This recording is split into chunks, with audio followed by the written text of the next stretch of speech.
하나님 말씀 보시겠습니다. 하나님 말씀은 누가복음 12장 41절부터 48절까지 말씀입니다. 하나님 말씀은 누가복음 12장 41절부터 48절까지의 말씀, 신약성경 116페이지입니다. 신약성경 116페이지 누가복음 12장 41절부터 48절까지의 말씀,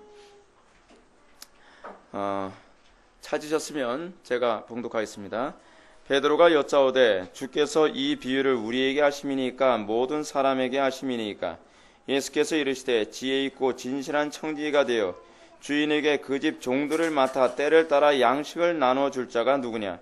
주인이 이를 때에 그 종이 그렇게 하는 것을 보면 그 종은 복이 있으리로다. 내가 참으로 너에게 이르노니 주인이 그 모든 소유를 그에게 맡기리라.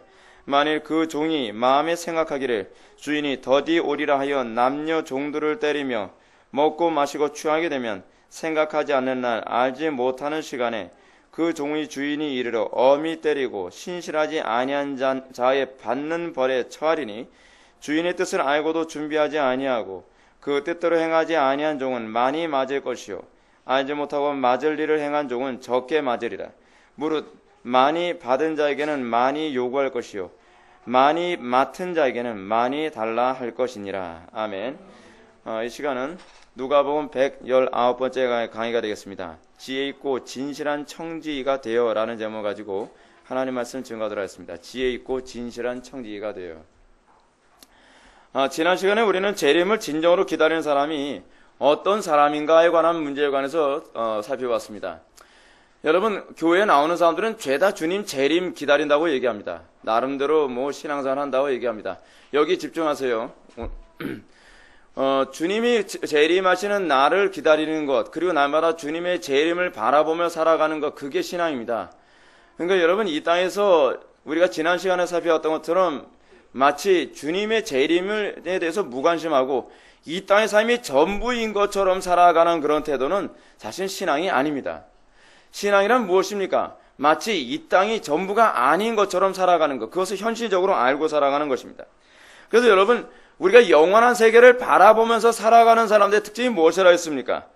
이 세상에 재물을 쌓는 사람이 아니라 영원한 세상에 재물을 쌓아가며 살아가는 사람들이라고 했습니다. 이 말이 의미하는 바가 무엇이었습니까? 이 세상을 살아가면서 이 세상에서 호의호식하며 살아가려 하지 말라는 겁니다. 이 세상을 살아가면서 천년 만년 살 것처럼 살아가지 말라는 겁니다. 이 세상에서 누릴 것 다 누려가며 살아가는 사람이 아니라 이 땅에서는 고난받으나 영원한 세계에서 우리가 누려야 될 것이 있다라고 하는 것을 바라보며 살아가는 것. 여러분, 이게 신앙입니다. 보이지 않는 것을 마치 보는 것처럼 바라보며 살아갈 때 그것을 신앙이라고 하지 않겠습니까? 근데 우리는 마치 보이지 않는 것을 마치 못 보는 사람처럼 살아가면서도 입으로만 신앙이 있는 것처럼 얘기합니다. 여러분, 그건 신앙이 아닙니다. 가짜입니다, 가짜. 어떤 사람이 주님의 재림을 기다리며 깨어있는 사람이라고 할 수 있겠습니까? 영원한 나라, 보이지 않는 세계를 마치 보는 것처럼 그 세계를 바라보면서 거기에만 소망을 두며 살아가는 사람, 그런 사람이 진정으로 깨어있는 사람이고 주님이 재림하셨을 때 정말 구원받는 그런 사람이 될 것을 믿으시기 바랍니다. 그러므로 이렇게 깨어있는 사람은 주인이 언제 오더라도 부끄러움을 보이지 않을 것입니다. 왜냐하면 주인이 오시길 학수고대하는 사람들이기 때문에 그렇습니다. 여러분, 저는 여러분들에게 이런 질문을 던지고 싶습니다. 예배 시간에 옆 사람과 대화하지 마세요. 그냥 여기 쳐다보세요. 여러분들이 이 땅에서 내가 주님께서 재림하실 때 내가 과연 구원받을까? 주님께서 재림하셨을 때 내가 과연 심판받지 않고 주님을 만날까? 이 부분에 관해서 여러분들 확인할 수 있는 방법이 하나 있습니다. 그것이 뭐냐면 지금 주님이 당장 오신다 할지라도 나는 주님 마저 준비되어 있습니다 라는 태도로 날마다 살아가는 사람들입니다. 주님이 오시기를 학수고대하며 살아가는 사람들입니다. 여러분, 학수고대합니까? 주님이 오시기를 원합니까? 아니면 주님, 어떤 사람은 이런 식으로 얘기하더라고요. 주님, 지금 오지 마십시오. 정말 이 땅의 삶이 너무 좋은데 좀 안 오셨으면 좋겠습니다. 제가 요번에 새로 스포츠카 한 대 정말 비싼 돈 들여서 돈을 모아서 그 스포츠카 하나 사는데 BMW, 벤츠, 아우디, 그런 스포츠카 정말 멋진 거 하나 샀는데 아니 주님 오늘 오시면 어떻게 하십니까? 여러분 이런 식으로 살아갑니까? 곤란하죠. 곤란하죠. 주님, 제가 그토록 원하는 여자와 결혼했는데 오늘 오시면 안 되죠. 내가 그토록 원하는 걸 드디어 성취했는데 오늘 오시면 안 되죠. 여러분, 우리는 과연 주님이 지금 당장 오시길 원합니까? 어떤 사람이 주님이 당장 오시길 원할까요? 의로 인하여 핍박받는 사람입니다. 하나님의 영광 위에 살기 때문에 이 땅의 삶이 하루하루의 삶이 고달픈 사람, 그리고 주님을 기다리는 것이 너무나 고달픈 사람, 이런 사람이 주님이 오시기를 기다리겠죠. 여러분, 미련한 다섯 처녀와 슬기로운 다섯 처녀의 비유에서 우리가 한 가지 깨닫게 되는 게 뭔지 아십니까? 그 신랑이 오기를 졸며 잘새 피곤에 찌들어서 기다리는 사람, 기다리는 것이 고통스러운 거예요. 여러분, 쿨쿨 자는 사람이 기다리는 게 고통스럽겠습니까? 주인이 오면 깨야 되니까 피곤하죠. 근데 주인이 오기를 학수고대하는 사람은 어떻습니까? 정말 잠을 쫓아가면서 주인을 기다리는 사람, 그 사람이야말로 참된 신앙이라 할 수 있겠죠. 이 땅의 삶을 즐기면서 이 땅의 삶이 너무 좋아서 주님 그냥 내일 오셔도 괜찮고 모레 오셔도 괜찮고, 여러분 그것은 신앙이라고 얘기할 수 없겠죠. 진짜 신앙은 어떤 것이 진짜 신앙입니까? 하루하루의 삶이 정말 하나님의 말씀을 사는 것이 너무나 고통스럽고 힘들어서 주님 언제쯤 오시렵니까? 초대교회 신앙이 그거였습니다. 마라나타, 주 예수여 어서 오십시오. 당장 오십시오. 왜요? 지금 하루하루의 삶이 주님을 고대하며 기다리기가 너무 힘들기 때문에 그렇습니다. 특히 여러분 롯에 관해서 신앙에서 뭐라 얘기합니까? 의로운 심령이 상하더라. 이 땅에서 죄악을 즐기는 사람은 주님이 재림하시길 기다리지 않습니다. 주님이 오시길 기다리는 사람이 어떻습니까? 이 악하고 음란한 이 세상을 보면서 의로운 심령이 상하는 사람, 너무나 괴로운 거예요.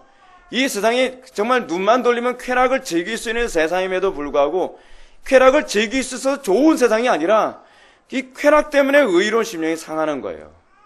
불법 때문에 우리의 의로운 심령이 상하는 거예요. 그래서 날마다 주님, 죄와 싸우는 것이 너무나 고달픕니다. 이 땅에서 하나님의 말씀으로 살아가는 것이 저에겐 너무나 고통입니다. 주님 제발 빨리 오십시오. 빨리 오십시오. 죄와 싸우는 것이 여러분 고통스럽습니까? 죄와 싸우는 것 때문에 여러분들 주님이 빨리 오시길 바랍니까? 이런 사람만 주님을 맞이할 수 있는 걸 믿으시기 바랍니다. 죄와 싸우지 않고 죄를 날마다 즐기고, 죄가 이렇게 달콤한데 왜 주님이 빨리 오셔야 돼? 주님이 오시지 않으면 내가 부귀와 영화를 얼마나 많이 누릴 수 있는데, 내가 조금만 거짓말하고 내가 조금만 불법을 행하면 얼마나 많은 이익을 얻을 수 있는데, 내가 뇌물만 조금만 주면 내가 부귀와 명예와 성공을 다 누릴 수 있는데 내가 왜 천국이 그리워? 이런 사람이 천국 갈 수는 없겠죠. 천국 갈 수 있는 사람은 바로 주님이 오셔야만 내가 진정으로 기쁨을 누릴 수 있다고 믿는 사람들입니다. 여러분의 마음속에 이 마음이 있기를 주님의 이름으로 축원합니다. 이제 우리는 지난 시간에 이어서 마지막 시대의 영적으로 깨어있는 자의 또 다른 특징에 대해서 살펴보고자 합니다. 그것은 바로 청지기적 삶을 충실하게 살아가는 사람입니다. 여러분, 청지기적 삶이 무엇입니까? 주인에게 어떤 임무를 받아서 그 임무를 수행하는 데 충실한 사람입니다. 여러분, 우리는 예수를 믿는다고 하면서도 상당수의 사람들이 무슨 소풍 오듯이 신앙생활하는 사람들 많이 있지 않습니까? 사명감이 없어요. 소명감이 없어요. 그냥 천국 가는 것밖에 관심이 없어요. 이건 신앙이 아니라는 거예요. 여러분, 구원받은 자에게 나타나는 특징이 뭔지 아십니까? 청지기적 마인드를 가지고 있는 사람이에요. 소명감을 가지고 있는 사람이에요. 하나님의 영광 위해서 예수를 믿고 나니까 내가 이거 위해서 예수 믿게 됐구나. 내가 이 사명을 감당하기 위해서 예수 믿게 되었구나. 그래서 이 땅에 살아가면서 뭐예요? 그냥 주님 오실 날만은 그냥 막연히 기다리는 사람이 아니라 주의 일을 하되 죽도록 충성하고 헌신되게 충성하고 그렇게 살아가면서 하루하루의 삶을 소명 감당하면서 살아간 사람, 그 사람이 청지기 아니겠습니까? 청지기적 마인드를 가지고 있는 사람만 주인을 맞이할 수 있다는 거예요. 근데 청지기적 마인드를 가지고 있는데 어떤 마인드를 가지고 있느냐? 41절부터 43절의 말씀을 보시겠습니다. 다 같이 한번 읽어보실까요? 시작. 베드로가 여짜오되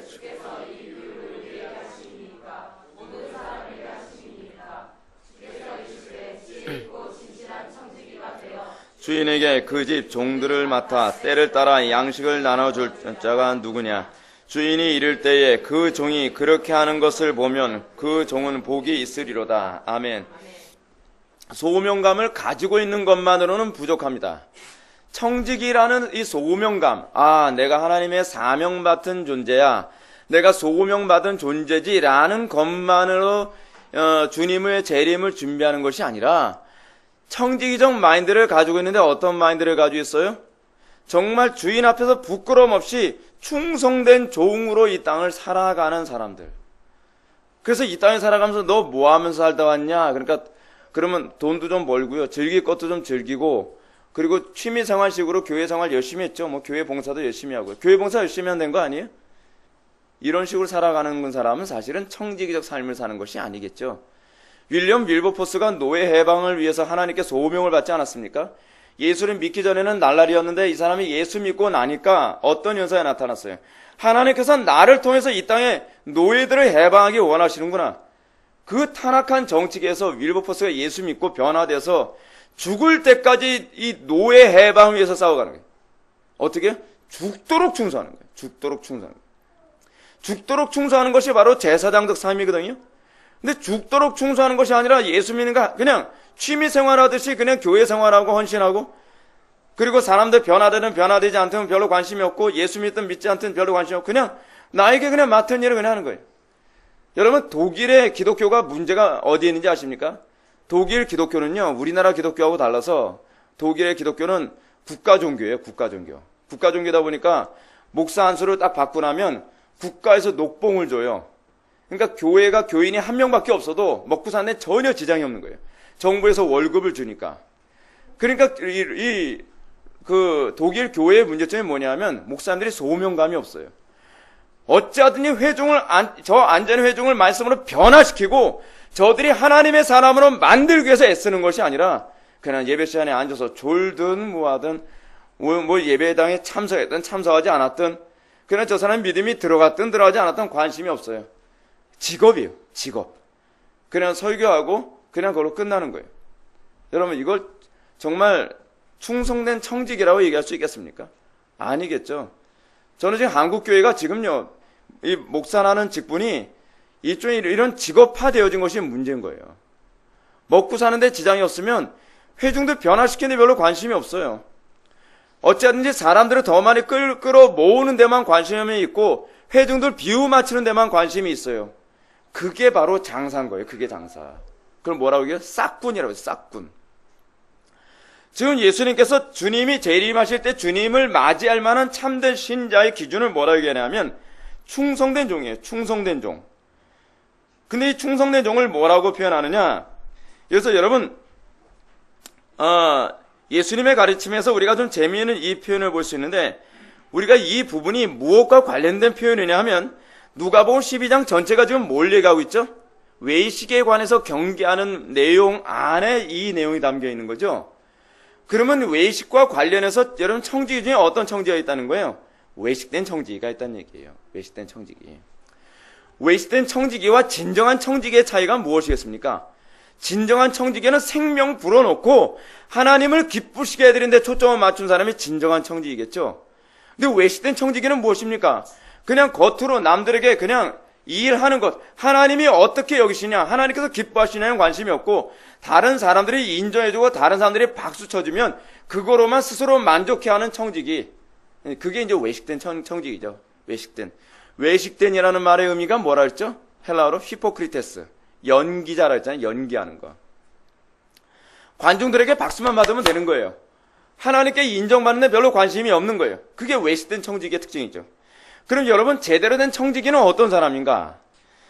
여러분, 제대로 된 청지기를 여기 아주 예수님께서는 아주 구체적으로 두 가지로 구분해서 얘기하고 있습니다. 뭐냐면 첫째는요, 지혜 있는 청지기예요. 지혜 있는 청지기. 지혜 있고 진실한 청지기라고 얘기하고 있죠. 지혜 있고 진실한 청지기. 제가 이것을 둘로, 여러분들이 이해하기 쉽게 둘로 딱 구분해서 얘기하고 있어요. 첫 번째는 뭐냐면 지혜 있는 청지기예요. 그 두 번째는 뭐냐? 진실한 청지기예요. 이런 요구는 예수님께서 12제자를 전도 파송하셨을 때 그 예수님께서 제자들을 향해서 말씀하셨던 것을 그대로 떠올리게 되죠. 예수님께서 12제자를 전도 파송하시면서 뭐라 얘기합니까? 열정만 있으면 돼. 그냥 닥치는 대로 전도해서 데리고 와. 그렇게 말씀하셨습니까? 그렇게 안 하셨죠. 예수님께서 12제자를 전도 파송하시면서 하신 말씀이 있습니다. 뱀같이 지혜롭고 비둘기처럼 순결하라고 얘기하는 겁니다.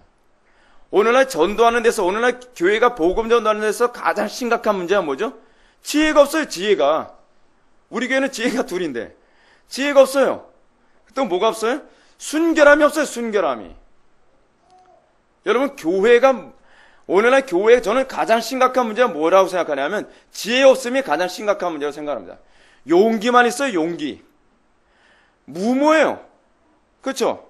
도덕적 결함이 너무 심각해요. 그래서 전도하면서 어떻게 해요? 거짓말도 해가고 반말도 해가고 그리고 뇌물도 줘가면서 너무나 불법한 방법으로 성결하지가 못한 거예요. 지혜롭지가 못한 거예요. 그래서 전도를 하러 나가는 사람 때문에 오히려 전도의 길이 막혀버리는 거예요. 그죠?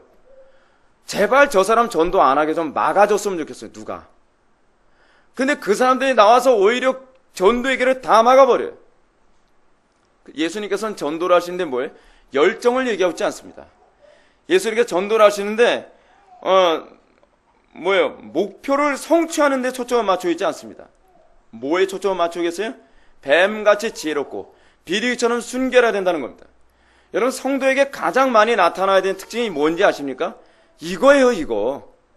지혜로운 게 성도입니다. 언제부턴가 한국교회에서 그 신앙 좋은 청년 하게 되면 대명사가 뭐였습니까? 돌쇠죠, 돌쇠. 그냥 묵묵히 아무 생각 없이 교회에서 시키는 대로 그냥 하면 그게 신앙 좋은 청년인 거예요. 그래서 신앙 좋은 청년 소개시켜 준다 그러면은 왠지 그 형제나 그 자매하고는 결혼하고 싶지가 않은 거예요. 그죠? 내가 신앙 좋은 청년 잘하는데 그 청년 한번 만나봐. 한번 선 한번 보는 게 어때? 그러면 영락 없이 만나면 돌쇠인 거예요. 이게 심각한 거죠. 여러분, 돌쇠가 신앙이 좋은 게 아닙니다. 예수 믿으면 뭐부터 나타나야 돼요? 지혜로움부터 나타나야 돼요. 왜 그렇죠? 성령이 어떤 분이시니까요? 지혜의 영이시니까. 지혜의 영이시니까. 오늘날 교회가 정말 망각하고 있는 부분이 바로 그거 아닙니까? 근데 여러분, 뱀처럼 지혜롭고 비둘기처럼 순결하라고 했는데 이 부분을 오늘 본문의 표현을 빌려서 얘기한다면 그러니까 지혜로움과 또 진실성이라고 얘기할 수 있겠습니다. 지혜와 진실성을 상실한 교회는 결코 좋은 열매를 거둘 수가 없습니다. 하나님 나라 일에 헌신된 종에게 정말 필요한 것은 열정과 성과보다, 여러분 머릿속에서 이 부분을 분명히 기억하십시오. 하나님 나라의 신실한 종에게서 정말 필요한 것은 열정과 이 성과보다는요, 뭐가 먼저 앞서야 돼요? 지혜와 진실성이 먼저 앞서야만 합니다. 오늘날 교회는 자꾸 열정을 너무 많이 앞세우죠, 그렇죠? 그리고 너무 성과를 앞세우죠. 어떤 그 성도님이 정말 열정적으로 전도를 했어요. 그래서 성과를 많이 일으켰어요. 그 전도왕이 됐어요. 몇 명을 전도했대요? 1년에 한 100명, 200명을 전도했다는 거예요. 야, 열정이 대단하네. 야, 성과가 대단하네. 근데 어떻게 전도했대? 그러니까 하는 소리가 이거 아닙니까? 우리가 사업을 하잖아요. 그래서 우리 회사 직원들 요번에 교회 안 나오면 봉급 깎는다 그랬죠, 막 협박을 하는 거예요, 막. 여러분, 이게 하나님께서 원하시는 신앙생활이 아니죠? 아니죠. 이게 문제인 거예요, 이게 문제. 하나님께서 원하시는 것은 열정과 성과보다는 지혜와 진실성입니다. 만약 교회가 지혜와 진실성을 상실하게 되면 그 열심은 하나님을 욕되게 하고 하나님의 나라를 파괴시키는 결과를 초래하게 됩니다. 그렇다면 우리 주님께서 지혜 있고 진실한 청지가 되어 주인에게 그 종을 맡아 때를 따라 양식을 나눠주라는 이 명령이 의미하는 바가 무엇인가? 여러분, 이 명령을 정확하게 이해하는 게 굉장히 중요합니다. 우린 대부분요, 이 본문을 딱 보고 나면 그 다음부터 어떻게 하죠? 지혜 있음을 여러분, 지혜 있어야 돼. 진실해야 돼. 여기까지는 다 잘 가는데, 그 다음에 지혜 있음을 자기 멋대로 해석해요. 그 진실성을 자기 멋대로 해석해요. 그럼 또 망가져 버리는 거예요. 항상 우리가 성경 해석할 때 중요한 문제가 뭔지 아십니까? 그러면 지혜 있음이 과연 무엇을 의미하는 것인가? 그 진실성을 요구한다고 하는데 이 진실한 청지로서의 진실함이라는 것이 무엇을 의미하는 것인가? 이 단어에 대해서 정확하게 의미를 이해하지 않으면 결국 이 본문을 잘못 이해하게 돼버린다. 항상 신앙생활 하는 데 있어서 여러분들이 본문을 어설프게 피상적으로 이해하려 들지 마십시오. 본문을 이해하는데 정확하게 이해해야 돼요. 그리고 오늘 본문에서도 놀랍게도요, 지혜로움과 진실성에 관해서 예수님이 정확하게 설명해 주셨어요. 빠져나갈 구멍이 없을 정도로 정확하고 구체적으로 설명해 주고 있어요. 여러분, 예수님께서 이 두 가지를 어떻게 설명하고 있는가 여러분들 과연 어떻게 얘기하고 있을지 궁금하지 않습니까? 자, 그러면 예수님께서 언급하신 청직의 두 가지 특징을 어떻게 이해해야 될 것인가? 먼저 진실한 청직에 대해서 이해하기 위하여 우리가 봐야 될 구절이 뭐냐 하면 45절과 46절 말씀입니다. 45절과 46절 말씀은 진실한 청지기는 이런 거야 라고 예수님이 아예 구체적으로 못을 박아서 얘기하고 계셔요. 예수님이 얼마나 구체적인 분이신지 모릅니다. 다 같이 한번 읽어보실까요? 45절과 46절 말씀 다 같이 읽겠습니다. 시작. 만일 그 종이 마음에 생각하기를 주인이 더디 오래 하여 나 때리며 먹고 마시고 하게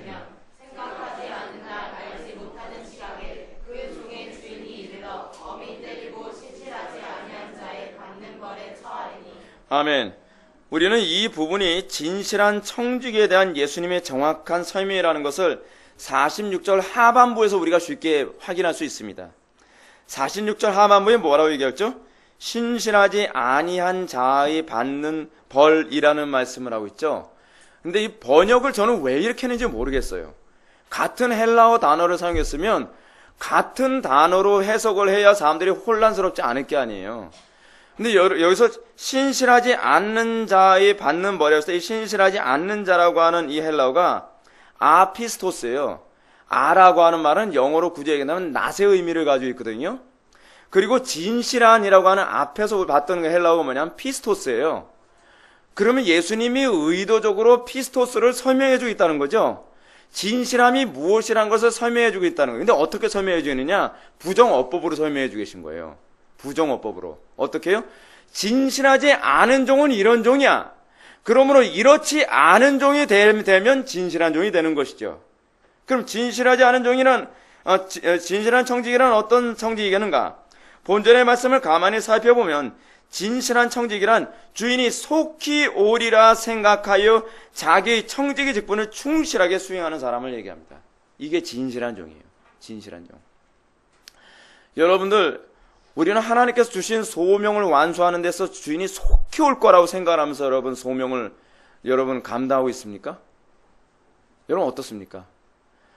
아유, 뭐 주인이 뭐 지금 내가 50년을 살았어. 근데 아직까지 안 오셨는데 뭐 아직 멀었지 뭐. 그러면서 하루하루 여러분 나태하게 살아갑니까? 그건 가짜예요, 가짜. 진실한 종은 어떤 종이라고요? 주인이 당장 오실 거라는 마음으로 마치 제가 그러니까 여러분들이 설교자라고 한다면 어떻게 설교를 해요? 주인이 당장 오시더라도 한 명이라도 더 구출하려고, 한 명이라도 더 예수 믿게 만들려고, 한 사람이라도 더 바르게 쓰게 만들려고, 내가 매를 맞아 죽는 한이 있더라도, 내가 욕을 먹는 한이 있더라도 지금 이 자리에서 폭포수같이 복음을 증거하는 거예요. 그게 진실한 종이에요. 진실한 종. 진실한 종은 어떻게 해요? 주인이 속히 오리라고 생각하는 거예요. 더 이상 나에게 기회가 없을 거라고 생각을 하면서 사역을 하는 사람이에요. 전도를 할 때도 어떻게 해요? 제발 여러분들 전도할 때 때 미루면서 전도하지 마십시오. 저 사람 아직 때가 안 된 것 같아요. 누가 알아요? 강권에서 복음 증거하는 게 여러분 이게 신앙생활입니다. 때를 기다려. 때가 언젠지 알아요. 여러분들이. 때는 하나님만 아세요. 우리는 끊임없이 지금 당장 저 사람이 지옥 갈 거라는 생각을 가지고 전도를 하고 복음 증거하고 막 애간장이 타서 복음을 증거해야 돼요. 여러분 진실한 청지기란 첫 번째는 속히 오리라는 사고방식을 가지고 있는 사람이고, 그리고 충성된 일꾼의 삶을 사는 사람입니다. 날마다 주님의 재림일 때 잘했다 칭찬을 받을 것을 바라보며 주님께 칭찬받을 것만 바라보면서 이 땅에서 멸시천대 욕을 먹더라도 그것에만 모든 것을 올인하며 마치 나에게 더 이상 사역할 기회가 없는 것처럼 충성되게 살아가는 사람. 여러분 이게 성경이 얘기하는 참된 진실된 청지기의 모습입니다. 이 부분을 부정어법으로 다시 한번 살펴봅시다.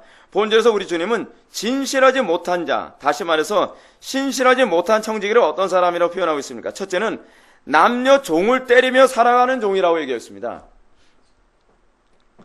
그는 하나님의 일을 수행하기 위해서 하나님의 종들과 협력하여 살아가는 종이 아닙니다. 신실하지 못한 종은 날마다 신실한 종들과 대립을 이루며 분열하며 다투며 살아갑니다. 여러분, 왜 남녀 종들을 때리며 살아갈까요? 여러분, 남녀 종들을 때리는 이유가 있습니다.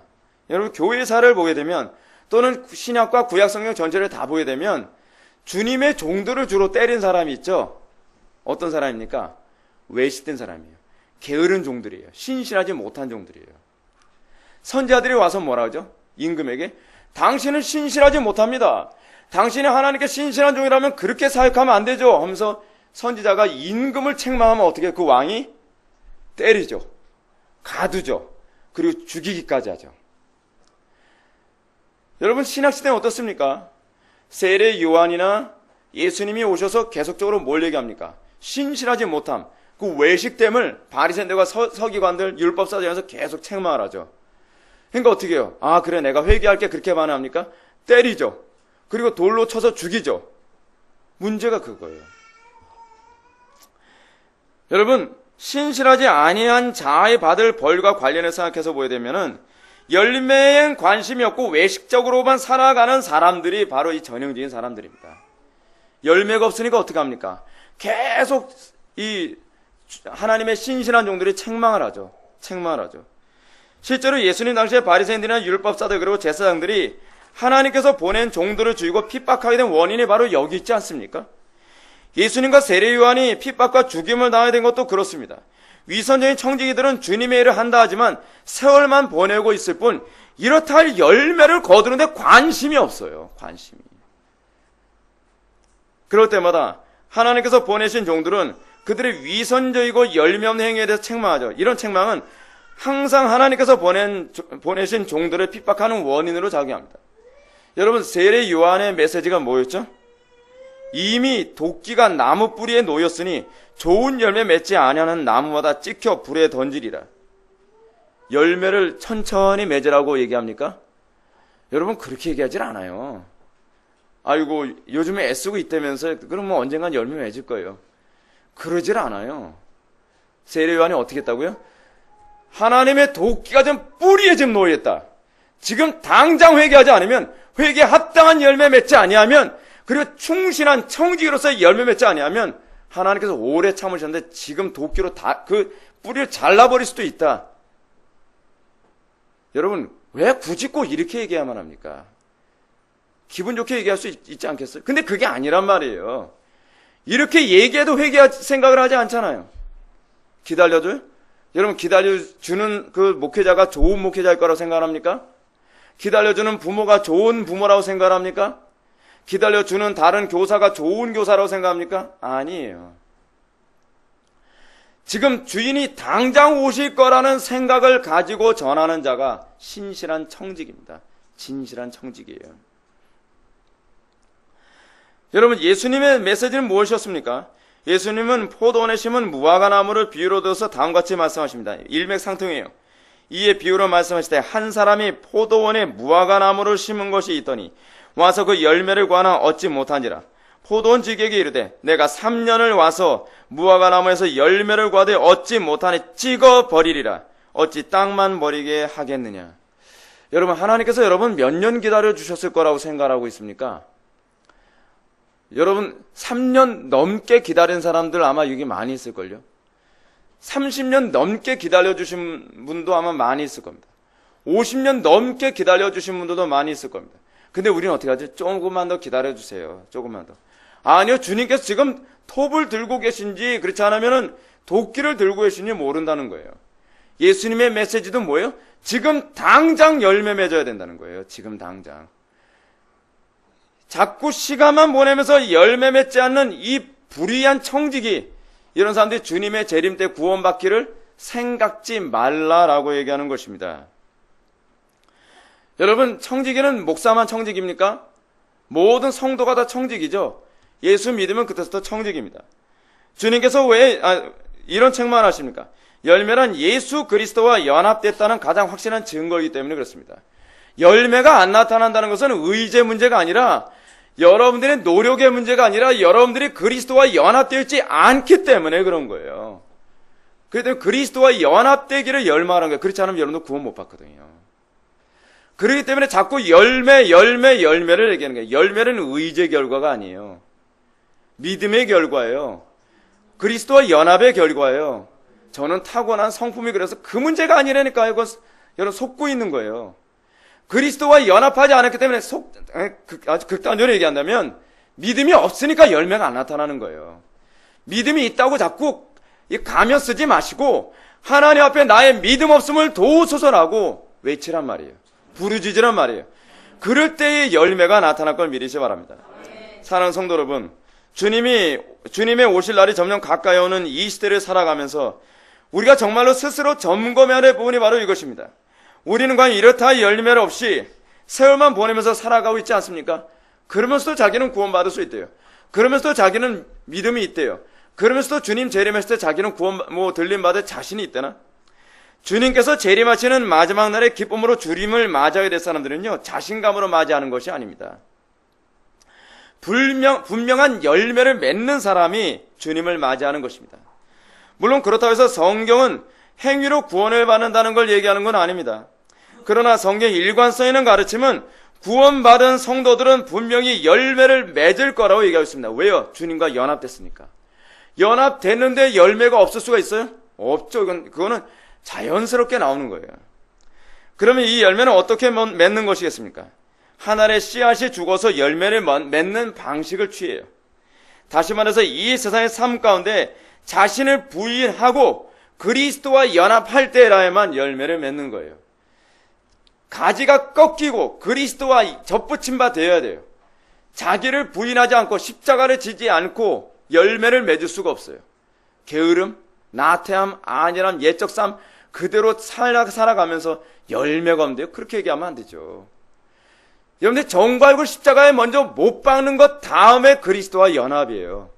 그게 십자가예요. 그게 십자가.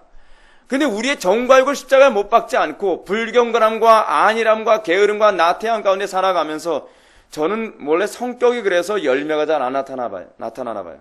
성격 탓해봐야 여러분들 유익될 거 하나도 없습니다. 성격 탓해봐야 여러분들 손해예요. 왜냐하면 주님의 그 구원에 참여를 할 수가 없으니까요. 성격을 탓할 문제가 아니라 여러분의 타락한 본성을 회개할 생각을 해야만 합니다. 여러분 어떻습니까? 열매를 맺으라는 요구를 들을 때 불편해 들립니까? 열매를 맺으라는 요구를 들을 때 여러분들 그 동료 종을 때리고 그리고 여러분들의 이 게으름과 나태함을 더욱더 유지시켜야 될 이유를 찾습니까? 여러분들 죄악된 삶을 더 유지해야 될 이유를 여러분들 찾고 있습니까? 불의한 청직의 특징이 무엇이라고 했습니까? 종들을 때린다는 거예요. 왜 때린다는 거죠? 나는 죄를 즐기는데, 나는 죄가 좋은데, 나는 나의 게으름이 좋은데, 나는 불경건함과 나태함이 좋은데 자꾸 지적하니까 싫다는 겁니다. 그래서 때려 죽이고, 그래서 어느 시대든지 항상 종들이 고통을 받은 이유가 바로 거기 있다는 겁니다. 어떻습니까? 여러분 달게 받습니까? 다윗처럼 달게 받음으로 열매를 맺는 쪽으로 갑니까? 아니면 여러분들은 정반대로 동료 종들을 때리는 쪽으로 가는 그 마음, 그 본성, 그 불쾌한 마음을 그대로 쥐고 있습니까? 여러분들이 누굴 때리냐 때리지 않았냐가 아니라 여러분들이 그 마인드를 가지고 있냐 가지고 있지 않느냐가 중요한 문제입니다. 두 번째로 신실한 청직에 대한 의미를 설명해서 주님은 먹고 마시고 취하게 된 청직이라는 이 진실한 청직이 아니라는 부정어법을 사용하고 있습니다. 진실한 청직이가 아닌 자의 특징이 뭐예요? 먹고 마시고 취하게 된 청직이에요. 먹고 마시고 취하게 된 청직이. 다시 말해서 주님의 재림을 기쁨으로 맞이하게 될 진실한 청지기는 이 세상의 것에 취해서 살아가지 않는다는 것입니다. 이런 부분은 청지기가 얼마나 주인의 명령과 직무에 무관심하고 무책임하며 게으른 상태에 있는지를 잘 알 수 있습니다. 청지기는 자기에게 주어진 직무보다는 자신의 개인적인 즐거움과 만족만을 위해서 세월을 허비하고 있습니다. 여러분들 하루하루의 삶 하나님께서 원하시는 열매 맺지 못하는 것 때문에 안타까워하는 마음이 있습니까? 저는요 여러분들에게 제발 이 마음이 있는지 좀 점검하라고 좀 질문을 던지고 싶습니다.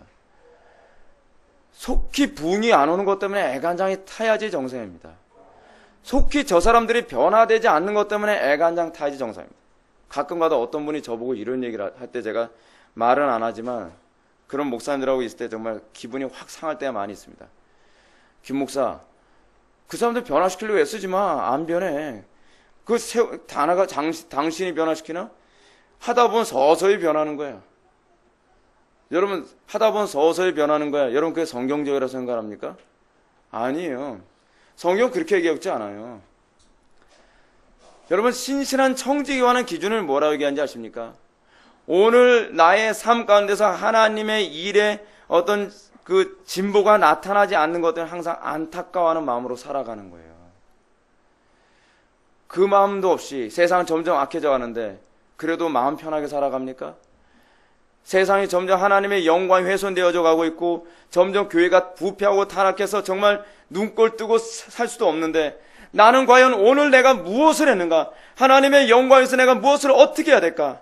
그것 때문에 안타까워하지 않고 그냥 세월만 때우는 거예요. 세월만. 그러면서 기껏해 한다는 소리가 이런 얘기죠.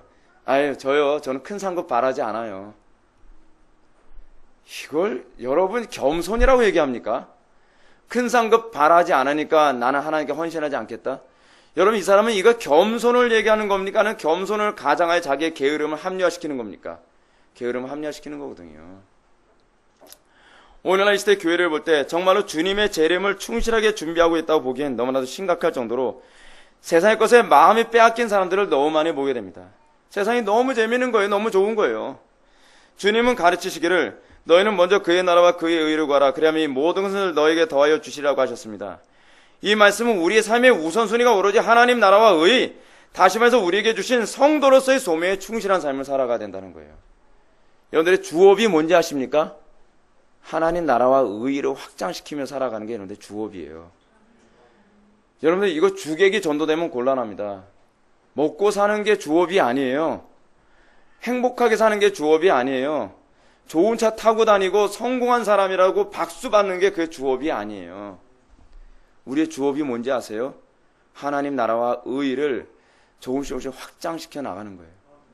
어떻게 하든지 자녀들에게 그리스도를 더 많이 심어주려고 고민하고 날마다 여러분 그 생각을 해야 돼요. 그 생각.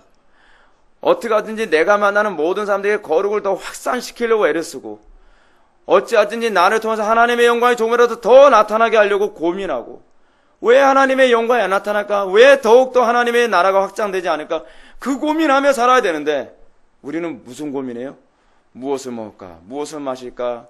오늘은 뭐 하며 재밌게 놀까? 여러분 이게 정말 청지기라고 얘기할 수 있습니까? 청지기라고는 얘기할 수 있겠죠. 악하고 게으른 청지기. 항상 악함과 같이 뒤따라가는 그 수식어가 있죠. 게으름이에요. 게으른 청지기. 주의 일을 하는데 관심이 없어요. 자기의 일에는 굉장히 민첩하죠.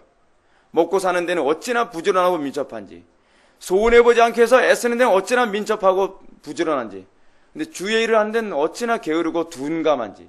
하나님의 나라와 영광은 아무리 손해를 봐도 별로 마음에 상하질 않아요. 근데 자기는 한두 푼 손해보면 끌탕을 해요. 잠을 못 자고. 이게 신자는 아니죠. 이게 신자가 아니에요. 제가 제 2계명에 대해서 설명했던 것처럼 신실하지 못한 청지기의 문제는요, 하나님과 이웃을 위하여 살기보다는 자기 욕구를 위하여 살아가는 사람입니다. 우상숭배의 전형이 뭐예요? 무슨 신상에 절하고 제사상에 절하는 것만이 여러분 우상숭배가 아니에요. 제 2계명에서 우상숭배를 뭐라고 규정을 써요? 자기를 위하여 사는 거예요. 자기를 위하여.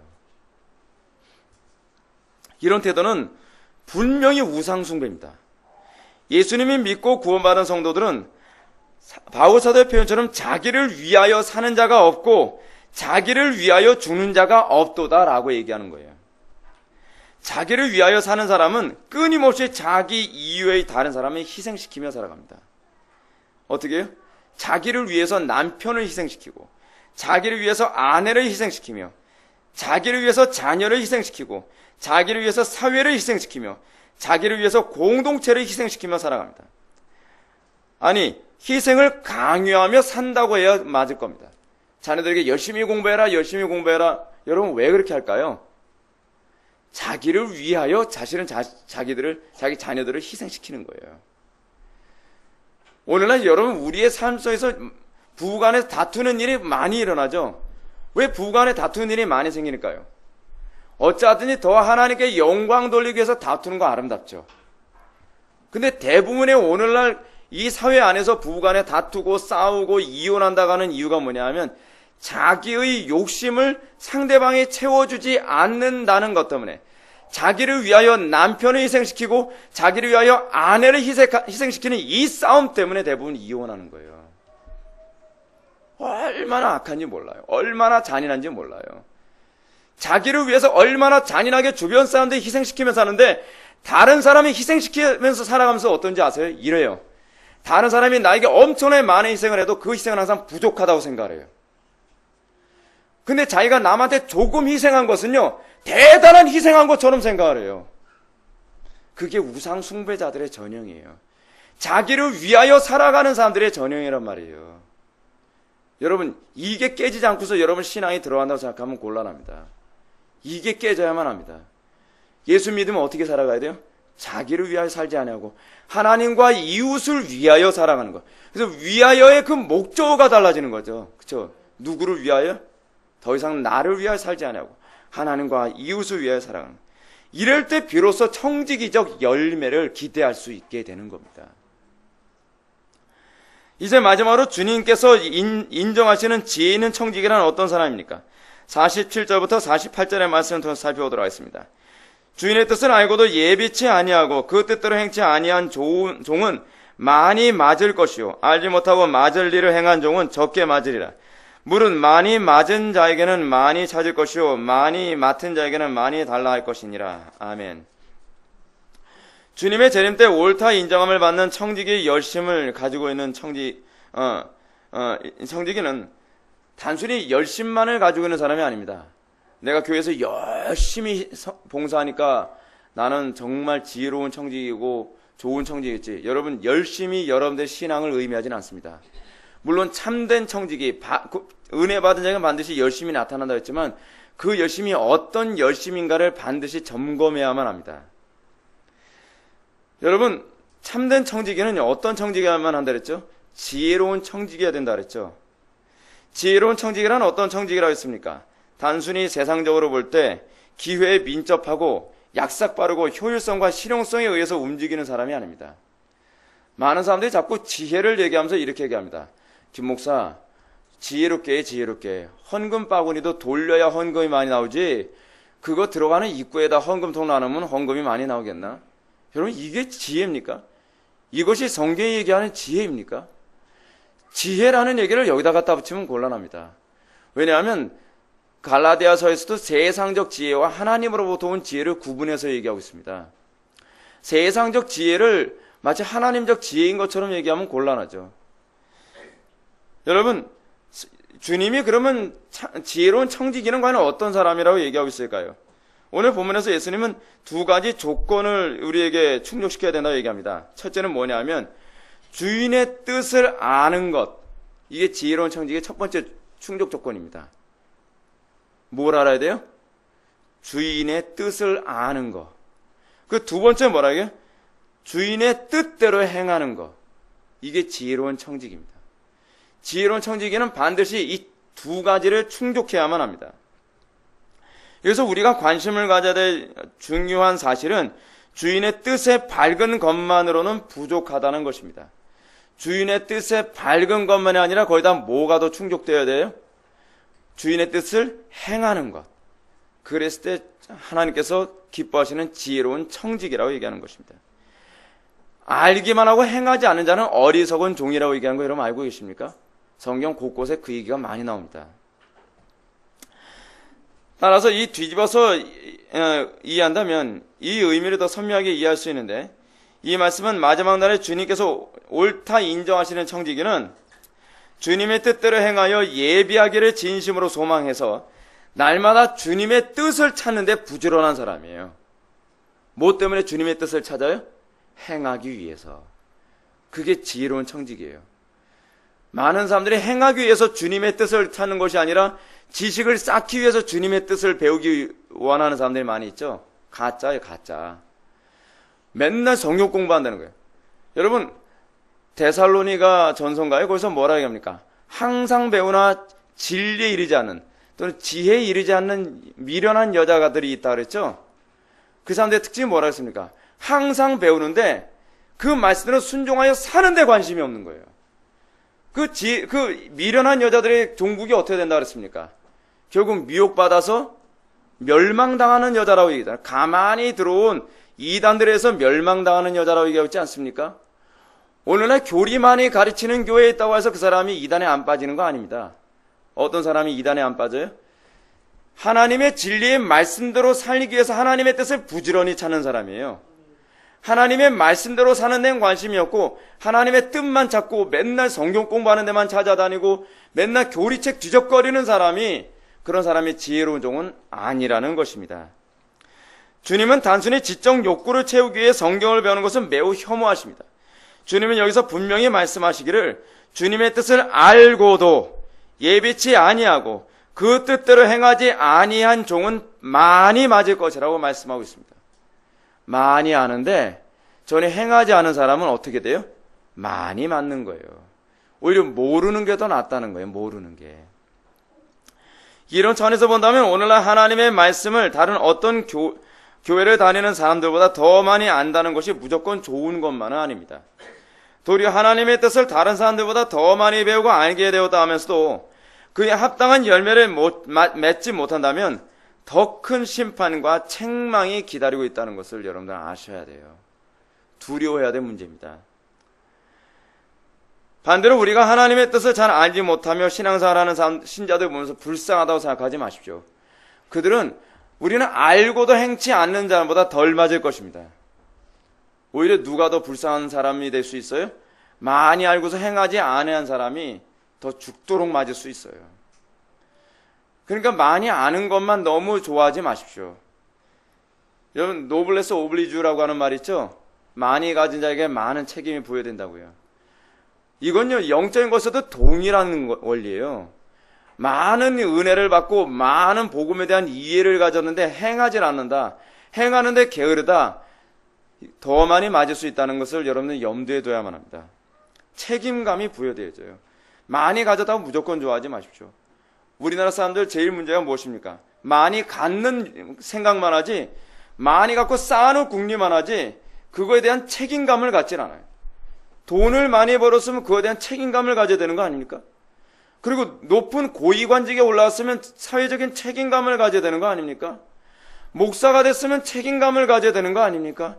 교회 직분자가 됐으면 책임감을 가져야 되는 것 아닙니까? 근데 좋은 직분자 되는 거에만 관심이 있어요. 그래서 어떻게 해요? 누릴 생각만 하는 거예요. 많이 맞죠? 많이 맞아요. 우리가 정말 이 높이 올라가는 것보다 더 이 책임에 대한 중압감을 먼저 느낄 줄 아는 사람, 이런 사람이 복된 사람인 것을 믿으시기 바랍니다. 이 책임감 느꼈다고 한다면 우리나라 지금 이 모양 이 꼴 안 됐습니다. 이 지경까지 가지 않았을 겁니다. 근데 우리나라는 높이 올라가서 누릴 생각만 하고 있습니다. 탐관오리가 따로 있는 게 아니에요. 오늘날 우리나라에서 돈 많이 갖고 많이 출세하고 고위관직에 하는 사람들은 어찌나, 여러분 옛날에는 지금이나 별반 차이가 없어요. 여러분 지금 법대 졸업해가지고 판검사 된 사람 뇌물 많이 받는 이유가 뭔지 아십니까? 내가 판검사 되기 위해서 얼마나 많은 돈을 투자했는데 내가 지금 여기서 그 본전 뽑지 않으면 어떻게 하냐, 이런 사고방식이 그 안에 비일비재하다는 거예요. 다 그렇진 않겠죠.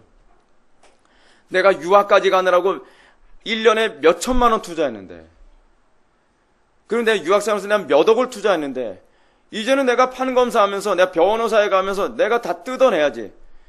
여러분 옛날에 탐관오리 지방 향리 같은 데로 보내게 되면은 거기서 그 백성들 혈세를 다 뜯어내가지고 주머니 챙겼다는 건 무슨 차이겠습니까? 똑같은 놈들이죠. 똑같은 놈들이. 근데 거기에 기독교인들도 다 이 한 역할을 하고 있다는 게 문제입니다. 왜 그렇죠? 사고방식이 똑같잖아요. 교리 많이 배우고 지식 많이 배울 생각만 했지 그렇게 헌신할 생각을 안 하는 것과 똑같잖아요. 사람들이 요즘 자꾸 어떤 교회 찾아다닙니까? 자기가 많이 배울 수 있는 좀 수준 있는 교회 찾아다닌다는 거예요. 수준 있는 교회 찾아가서 뭘 어쩌려고요? 수준 있는 교회 찾아다니면서 거기서 더 많이 헌신할 생각은 하지 않고 더 많이 헌신하기 위한 열망 때문에 수준 있는 교회를 찾아야 된다고 한다면 저는 박수입니다. 박수. 정말 그런 사람들 대환영입니다. 근데 하나님의 말씀대로 사는 데는 관심이 없고 단지 이단에 빠지지 않으려면 많이 배워야 돼. 그런 얄팍한 사고방식을 가지고서 교리나 배우려고 하니 한국교회가 이 지경 되는 건 당연한 거 아니겠습니까? 주님은 왜 이렇게 당신의 뜻을 더 많이 알게 된 사람과 그러면 덜 알게 된 사람들의 이 차별성을 허락하실까요? 이거 굉장히 중요한 이유가 있습니다. 그 이유는 소명과 직결되어 있기 때문에 그래요. 소명과. 다시 말해서 하나님은 당신의 뜻을 이루기 위해서 아버지의 뜻을 더 많이 열어주시기도 하시고 덜 열어주시기도 하시는 거예요. 그러니까 여러분, 많은 일을 하기 위해서는 하나님께서 어떻게 해요? 많이 열어주시겠죠. 복음에 대한 이해력을요. 또 적은 일을 하는 사람에게는 하나님께서 어떻게 하셨어요? 조금 열어주시는 거예요. 뭐 때문에 많이 열어주시고 뭐 때문에 적게 열어줘요? 여러분들이 남들보다 머리가 둔하니까 조금 열어주시고 여러분들이 남들보다 머리가 더 좋으니까 많이 열어주신다? 그거 아니에요. 여러분들이 남들보다 뭔가 더 열심히 봉사했고 헌신했으니까 많이 열어주시고 누구는 봉사와 헌신을 덜 했으니까 적게 열어주시고 그게 아니에요. 소명 때문이에요. 소명. 많은 일을 하기 위해서는 하나님에 대한 많은 지식과 이해가 필요한 거예요. 칼빈에게 하나님께서 성경 전체에 대한 엄청난 이해력을 주셨죠. 왜 주셨죠? 그래야 종교교육이 가능하니까요. 오늘날 하나님께서 우리 회복의 교회에 왜 하나님께서 많은 교리적인 안목과 통찰력을 열어주시죠? 저는 하나님께서 많이 열어주실 때마다 제가 두려운 게 있어요. 얼마나 우리 교회를 통해서 많은 영광을 받기 원하시길래 하나님께서 이렇게 많은 것을 열어주실까? 많이 갖는 것만 능사가 아니라 두려워해야 돼요. 두려워해야 돼요. 하나님께서는요, 교회에서 항상 그러셨어요. 큰 은혜를 부어주시고 난 다음엔 큰 일을 맡기시는 거예요. 단순히 우리의 개인적 유흥을 즐기게 하기 위해서 큰 은혜를 주시는 것이 아니라 그 사명을 감당해야 되니까 그만큼의 은혜와 영적인 안목과 통찰력을 열어주시는 거더라고요. 하나님께서 부흥을 왜 주시죠? 그냥 우리를 불쌍히 여겨서 그게 아니에요. 많은 일을 하기 원해서요. 많은 일을 하기 위해서. 하나님께서 왜 대한민국에 오순절날 성령 강림 이후에 지상 최대의 부흥을 1907년 평양에다가 하나님께서 쏟아 부어 주셨을까요? 전 거기에 의미가 있다고 생각해요. 이 한반도를 향한 하나님의 뜻이 있기 때문이라고 생각을 해요. 은혜 많이 받는 것만 관심을 갖지 마십시오. 은혜를 많이 받는 것과 관련해서 내가 하나님께 어떻게 많이 헌신할까를 관심을 가지십시오. 그게 청직입니다. 그게 청직이에요. 하나님께서는 소명과 직결하여 아버지의 뜻을 많이 열어주시는 것은 그만큼 많은 일을 감당하라고 열어주시는 것이고 적게 열어주신다는 것은 그만큼 감당할 일이 적다는 것을 의미합니다. 구원을 받고 거듭나는데 많은 교리적 지식이 필요한 게 아니에요. 예수 천당 불신 지옥만 하더라도요, 얼마나 구원받을 사람 다 구원받아요. 근데 주님께서 왜 예수 천당 불신 지옥이라고 하는 무식한 설교로 복음을 증거하기를 원하시지 않고 더 폭넓고 깊은 교리적 이해를 갖게 하시는가? 하나님의 나라 확장에 위해서는 더 많은 이해가 필요하기 때문에 그렇습니다. 하나님께서는 하나님 당신의 뜻을 알게 해주시는 정도에 따라서 당신의 백성을 통해서 이루고자 하시는 그 스케일이 다 차이가 있다는 것입니다. 이런 차원에서 저는 하나님께서 우리 회복의 교회의 소명을 다시 한번 묵상하길 바랍니다. 우리가 두려운 마음을 가져야 된다고 생각합니다. 우리 교회가 다른 교회보다 교리에 대한 이해가 깊기 때문에 우쭐할 문제가 아닙니다. 잘난 체할 문제가 아닙니다. 도리어 우리 회복의 교회가 감당해야 될 사명이 도대체 어느 정도이기에 하나님께서 이런 이해와 복음에 대한 이해를 우리에게 허락하시는가에 관해서 우리가 이 책임감을 느낄 수 있어야만 합니다. 여러분들 각자도 이 문제에 대해서 깊이 고민해 봐야만 합니다. 지체들 간에도요, 복음에 대한 이해가 다 차이가 있어요. 한 교회에서 같이 교회에서 예배 드리고 복음 듣는다고 해서 똑같이 이해하는 게 아니에요. 어떤 사람은 복음에 대해서 많이 이해하는 사람이 있고, 어떤 사람은 복음에 대해서 조금밖에 이해를 못하는 사람이 있고, 어떤 사람은 아무리 설교해도 말귀를 못 알아듣는 사람이 있어요. 다른 사람보다 더 많은 이해를 가졌다고 했을 때 잘난 체할 문제가 아니라 하나님께서 더 많은 책임을 부여하셨구나라고 생각을 해야 돼요. 여러분, 그래서 우리가요, 복음에 대한 이해와 무엇이 같이 가요? 소명이 같이 가는 거예요. 구원과 소명이 같이 가요. 구원과 소명이. 여러분, 우리가 복음에 대해서 더 많이 알게 되어진 거, 목사가 잘나서 그런 거 아닙니다. 여러분들이 특별히 기도를 많이 해서 그런 거 아닙니다. 여러분들이 특별히 뭔가 뛰어나기 때문에 그런 것이 아닙니다. 하나님께서 우리 교회를 통해서 하시고자 하시는 소명이 있습니다. 계획이 있습니다. 그것 때문에 하나님께서 우리들에게 더 많은 것을 주시는 겁니다. 물론 깊은 교리에 대한 이해를 통해서 여러분들의 영적 삶이 더 풍성해지겠죠. 더 깊은 성화의 삶을 살 수 있겠죠. 근데 이것만이 아니에요. 성화만이 아니란 말이에요. 소명과 관련을 맺고 있어요. 이것을 통해서 하나님께서 하시고자 하시는 일이 있단 말이에요. 그러므로 뜻을 아는 것으로만 만족하지 마십시오. 지적인 만족으로 그치는 것은 더 많이 맞을 짓을 하는 것에 불과합니다. 알게 됐다면 이젠 뜻을 이루기 위해 죽도록 충성하십시오. 부르심에 합당한 열매를 맺기 위해서 자기를 부인하는 십자가를 지십시오. 만일 여러분이 주님의 영광스러운 뜻을 알고도 충성된 삶을 살게 된다, 알고 충성된 삶을 살게 된다면 이 땅에서 여러분들은 다른 사람들보다 더 고달픈 삶을 살게 될지 모르겠습니다. 그러나 분명한 사실은 여러분과 제가 소명에 충실한 삶을 살게 된다면 어떤 식으로든 다른 사람들보다 더 영광스러운 복과 은혜를 누리게 될 것을 믿으시기 바랍니다. 이걸 잘 보여주는 그 성경 구절이 있어요. 마태복음 25장이에요. 마태복음 25장은 소묵시록과 관련해서 마지막 날에 구원받을 자와 구원받지 못할 자를 구분하는 이 소위 시금석을 얘기해 주고 있지 않습니까? 근데 이 시금석 중에서 흥미롭게 뭘 얘기하냐 하면 달란트 비유가 나와요. 근데 달란트 비유에서 어떤 사람은 5달란트, 어떤 사람은 2달란트, 어떤 사람은 1달란트 주시지 않습니까? 근데 여러분 여기서 왜 5달란트와 2달란트를 얘기했는지 아세요? 1달란트야 구원받지 못한 사람의 전형이 이거라는 걸 보여주기 위해서 그런 거죠. 1달란트 받은 사람의 특징이 뭐예요? 자기의 달란트를 주인을 위해서 쓰질 않아요. 그게 뭐 어떤 사람이? 악하고 게으른 사람이죠. 이 달란트를 그냥 묵히기만 하는 거예요. 근데 나머지 2달란트와 5달란트 받은 사람은 그럼 뭐냐? 이 달란트를 충실하게 사용하는 거죠. 근데 이 충실하게 사용하는 걸 잘 보십시오. 5달란트 받은 사람이 5달란트 남길 때는 얼마나 고달프겠습니까? 사업이 그만큼 커야 되잖아요. 2달란트 받은 사람이 2달란트 남기려면 얼마나 고달프겠습니까? 그만큼 힘든 거예요. 근데 재미있는 게 뭔지 아세요? 달란트를 남기고 나서 칭찬만 받은 것이 아닙니다. 하나님께서 왜 달란트를 남기라고 하느냐? 그 나머지 5달란트와 함께 그 사람에게 주기 위해서예요. 하나님께서 이 땅에서 어떤 교회는 또는 어떤 성도에게는 2달란트 정도밖에 안 되는 은혜를 주신 사람, 어떤 사람은 5달란트의 은혜를 주신 사람이 있어요. 근데 하나님께서는 5달란트 받은 사람이 그 5달란트 받은 만큼 헌신하다 보니까 정말 죽도록 헌신하고 고생 직사도록 하면서 이 땅에 살아가겠죠. 근데 왜 그랬어요? 왜 이 땅에서 그런 고난 받으면 살게 하세요? 하나님이 얄궂은 분이랬어요? 여러분들 고통당하는 거 보면서 즐기는 분이에요? 아니에요. 너희가 이 땅에서 5달란트 받은 것 가지고 5달란트 남길 때 그 남긴 5달란트 너에게 주기 위해서라는 거예요. 여러분 이게 하나님께서 우리에게 주신 영광이라는 거 아십니까? 단순히 우린 고생하는 것으로 끝나는 것이 아닙니다. 이 땅에서 여러분들이 5달란트를 남기면 그 5달란트를 가지고 5달란트를 남긴 하나님께서 여러분들에게 그거 하나님이 주인이 낼름 챙기겠다는 얘기가 아닙니다.